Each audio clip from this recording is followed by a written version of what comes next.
Ja jūs meklējat praktisku un ietilpīgu automašīnu katrai dienai ar jaudu virsvidējā, ar tādu kā šķipsniņu kārotā vācu prēmiju un galvenais, lai tas viss kopā nemaksātu plānprātīgu naudas summu, faktiski jums ir tikai viena izvēle. Un tā bez šaubām ir Škoda Octavia RS, un šodien mēs brauksim ar RS-nieka atjaunināto versiju.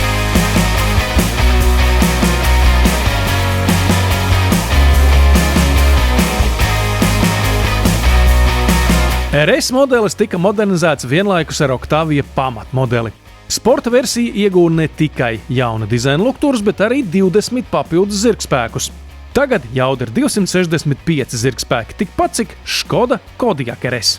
Kas nu ir neapstrīdama Octavia RS priekšrocība, noliekot malā visas tās jaudas un ātruma lietas, ir ļoti labs standarta aprīkojums. Patiesībā RS-niekam gandrīz viss, ko jūs redzat, jau ir standartā. Matricu ledi, lielais televizors, sporta sēdekļi un kas tikai vēl ne.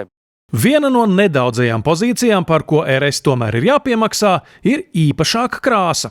Šeit Škoda piedāvā izvēli ne tikai no standarta toņiem un spilgtās Mamba Green, bet arī veselu paleti individuālo krāsu, kas jau tā īpašu Octavia var padarīt vēl īpašāku. Jā, lēti tas nav, bet izskatās tiešām labi. Jūs varat izvēlēties arī kaut kādus tur draiskākus riteņus, un, piemēram, kā šajā gadījumā, mums ir arī piekabes āķis, lai jūs varētu nobiedēt piekabi. Ekstru sarakstā atrodams arī panorāmas jumts, 360 grādu kamera un head-up displejs. Šajā RS gan primārais mērķis bijis paturēt aprīkotas automašīnas cenu 40 000 eiro robežās. Arī tautas sporta auto, diemžēl, kļūst dārgāki. Tieši tāpat kā iepriekš, visi jaudīgākā Octavia ir dabūjama ar divu veidu virsbūvēm. Tātad saucamo fastback vai hatchback, kur aizmugure atverās kopā ar stiklu, vai arī, kā šajā gadījumā, Octavia kombi.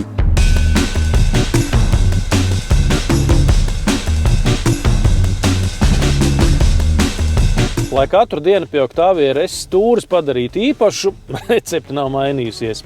Melns salons, melni griesti, sporta sēdekļi ar lielajām atzveltnēm, sporta stūri un visur, kur vien tas ir iespējams, sarkanas vīles. Tostarp arī aizmugurē. Ja man būtu Octavia RS, tad es nezinu, kam būtu jānotiek, lai es pēkšņi kaut kā nonāktu šajā sēdeklī. Bet nepilngadīgiem pasažieriem, piemēram, nav citas izvēles. Un tāpēc ir feini, ka te ir daudz vietas un arī aizmugurē tas sēdekļu dizains ir tikpat sportisks kā priekšā. Un vēl vienmēr vajag atcerēties, ka jebkura Škoda, arī RS, ir saistīta ar Simply Clever principu. Tātad sīkumi, viedi ikdienas risinājumi, kas padara mūsu dzīvi ērtāku. Un tāpēc arī RS-nieka sporta sēdekļa aizmugurē ir dažādas kabatiņas, tas sīkumiem, telefoniem, vēl kaut kam. Tāpēc mums pa vidu ir vēl viens papildus glāžu turētājs ar tādu kastīti, lai sīkumi nemētājās riņķī.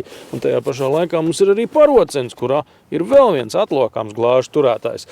Tagad es teiktu, ka skats uz šoseju no otrās rindas arī nemaz nav tik čābīgs.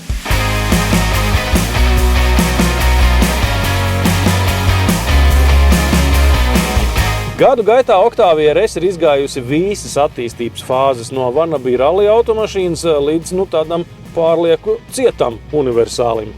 4. paudzes RS ir uzlabota balstiekārta, pašbloķējošs priekšējais diferenciāls no Golf GTI un progresīvā stūres iekārta. Tas nozīmē, ka šī papildus jaudas komponente kopā ar visu, kas te nāk līdz, progresīvo stūri, citādiem amortizatoriem, citādām atsperēm, lielākām bremzēm un tā tālāk un tā joprojām, nevis vienkārši padara šo automašīnu ātrāku, bet piešķir tādu kā premium komponenti automašīnai, kas būtībā ir nākusi no masu produkcijas.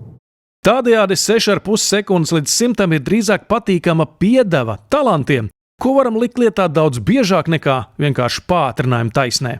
Tik smuki viņa notur to līkumu ar visām ziemas riepām. Tas nekas, ka mums aizmugurē ir milzīgs bagāžnieks, bet priekšpiedziņas automašīnai tā trajektorija ir tuvu ideālai. Turklāt pat bez adaptīvās piekares, jo Škoda Octavia RS tas ir papildu aprīkojums. Man jāatzīst, ka es tomēr drusku apskaužu tos, kas ir spējuši izkārtot tā, ka viņiem darba automašīna ir nevis tur parasta pelēka Octavia ar 1.5 motoru, bet RS-nieks.